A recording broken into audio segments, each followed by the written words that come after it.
Bienvenidos. A ver, el capitalismo es un sistema que, nos guste o no, define nuestro mundo.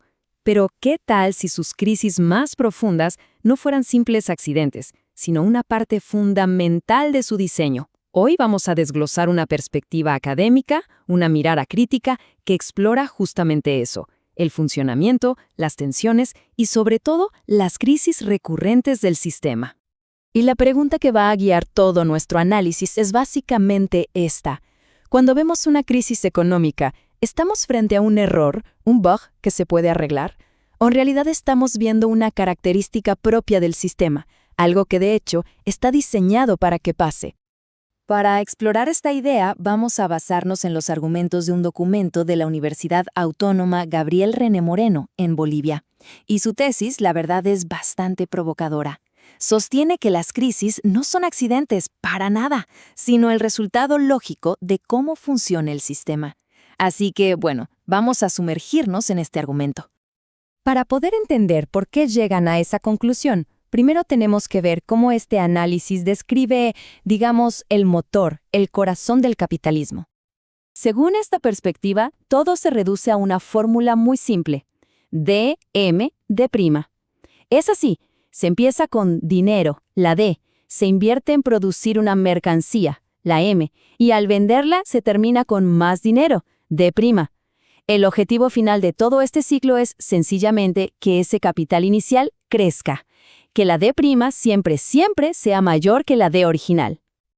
Ok, ¿y de dónde sale ese dinero extra? ¿Aparece de la nada? Aquí es donde entra un concepto que es clave, la plusvalía. La teoría dice que la ganancia no surge de la simple venta, de vender algo más caro. No, surge del valor que crea la persona que trabaja y que no se le pagan su salario.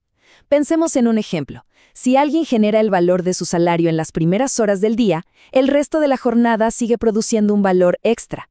Bueno, ese valor es el que se apropia el capitalista, y ese, según esta visión, es el verdadero motor de la ganancia. Y esto a su vez crea un ciclo que el documento llama acumulación de capital. Primero se genera plusvalía.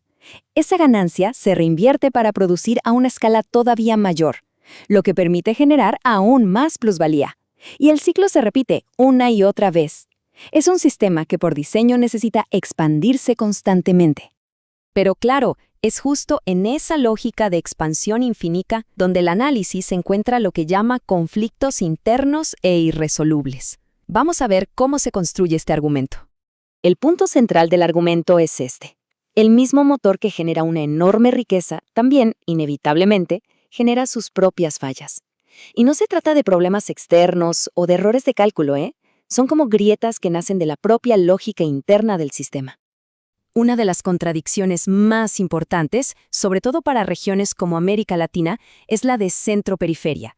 Aquí en la tabla se describe una relación que es, a fin de cuentas, jerárquica. Por un lado, están las economías del centro, que reciben valor y dominan la tecnología. Y por el otro, las de la periferia, que exportan ese valor, dependen de la tecnología de afuera y, según esta teoría, están sujetas a una superexplotación laboral. O sea, condiciones y salarios por debajo de los del centro para poder competir. Y para que esto no se quede solo en la teoría, el documento usa un ejemplo muy concreto para ilustrar cómo esta dinámica se ve en la práctica. Y aquí está la clave. El análisis cita el famoso boom del gas en Bolivia. Y sí, claro, hubo un crecimiento enorme del Producto Interno Bruto, lo que en la superficie parece un éxito rotundo. Pero el documento argumenta que este crecimiento no cambió la estructura de fondo de la economía, más bien reforzó su papel dependiente. Y este caso, según el texto, ilustra a la perfección los rasgos de una economía dependiente. Una dependencia fuertísima de exportar materias primas, la acumulación de deuda externa y la necesidad constante de importar tecnología. Esto es lo que, en esencia, mantiene vivo el ciclo de la contradicción centro-periferia. Bien, ya vimos el motor del sistema y sus contradicciones. Ahora, el análisis va a conectar estos puntos para explicar por qué, desde esta óptica, las crisis son simplemente inevitables. La conclusión del documento es así de contundente. Las crisis no son anomalías. No se deben a una mala gestión o a shocks que vienen de afuera. No. Son el resultado predecible de las propias reglas del juego del sistema. Miren, Esta gráfica ilustra una de esas leyes internas, que es fascinante. Se conoce como la ley de la tendencia decreciente de la tasa de ganancia. Suena un poco denso, pero la lógica es esta. La competencia obliga a las empresas a invertir más y más en tecnología para ser más eficientes. Como se ve aquí, la inversión en máquinas y tecnología crece mucho más que la inversión en gente, en mano de obra. Pero, si la teoría dice que la única fuente de ganancia nueva, la plusvalía, viene del trabajo humano y esa parte de la inversión es cada vez más pequeña, ¿qué pasa? Pues que la tasa general de ganancia de todo el sistema tiende a caer con el tiempo.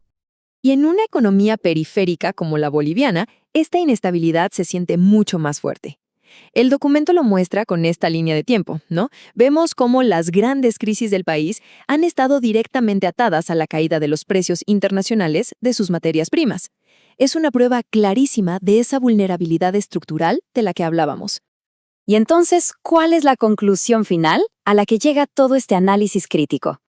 Esta es quizás la idea más potente de todo el texto. Las crisis no son solo problemas económicos y ya. Se las ve como el lenguaje del propio sistema. Es su manera de comunicar que ha llegado a sus límites internos, que no da para más. Por lo tanto, el documento cierra diciendo que para encontrar una salida real, no sirve de nada poner parches sobre los síntomas de la crisis. La solución no es tratar la fiebre, sino examinar qué la está provocando. Se necesita cuestionar de raíz la lógica de acumulación que las genera en primer lugar.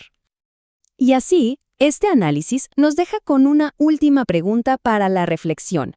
Si aceptamos el argumento de que la propia lógica de un sistema es lo que genera inestabilidad, ¿qué nos dice eso sobre su viabilidad y sobre su futuro a largo plazo?